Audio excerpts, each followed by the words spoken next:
pinapasok na nga tayo, no? Nandito na tayo sa Manila Memorial Park. Sukat Parañaque po ito. Isa to sa mga pinagjajagingan ko na noon. Nung aplikante pa ako sa Navy. Dito ako madalas nag-jogging noon, 2015. Ayan. Tapos, medyo malaki talaga to. At maganda talaga mag-jogging.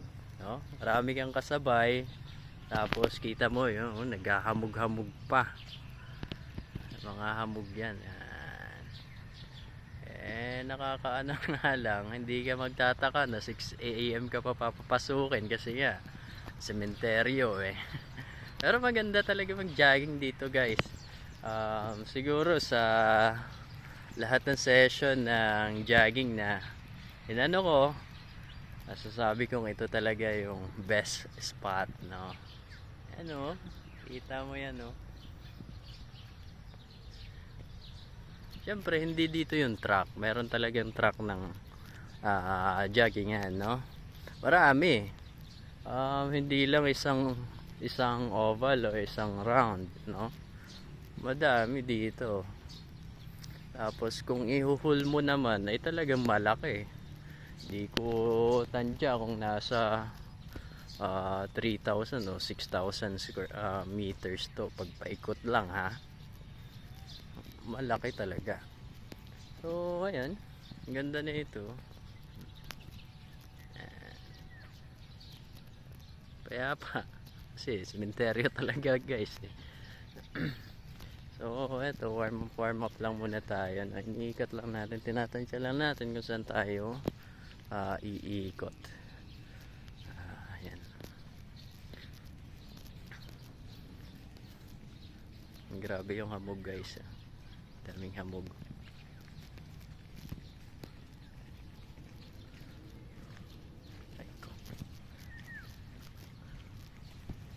At medyo malamok.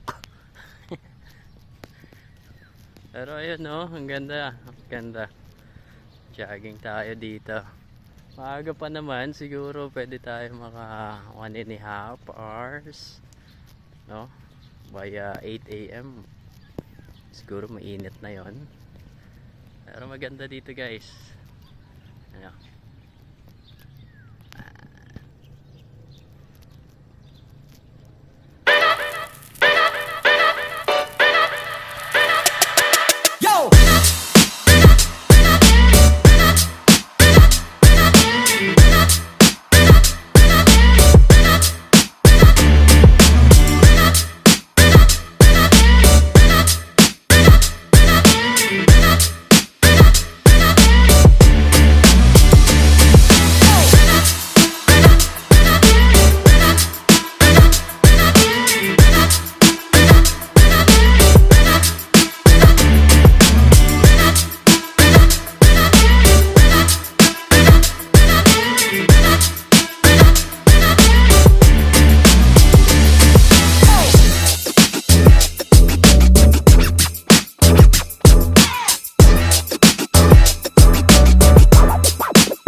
Yun na nga.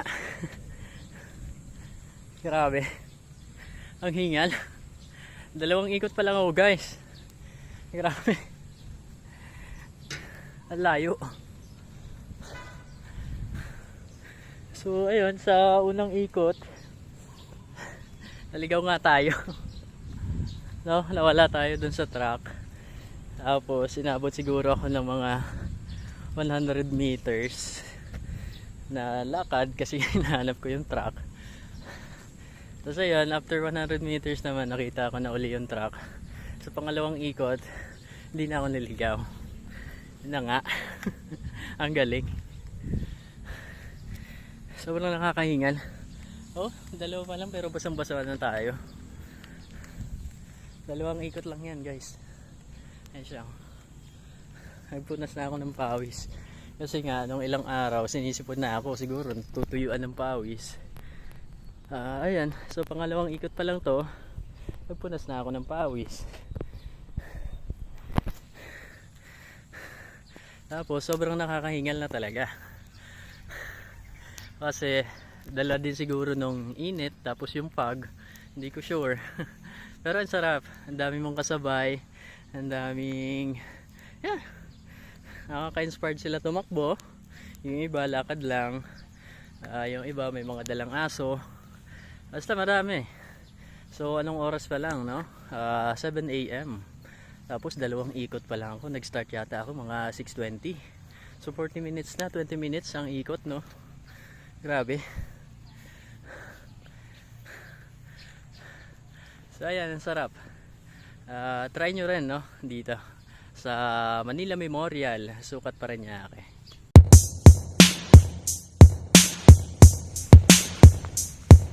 Ayun nga guys, natigil yung jogging natin, gawa lang umaambon na.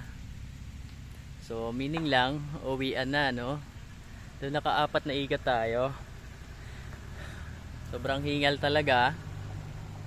Tapos yung mga kasabay natin tumigil na rin kasi nga umulan na.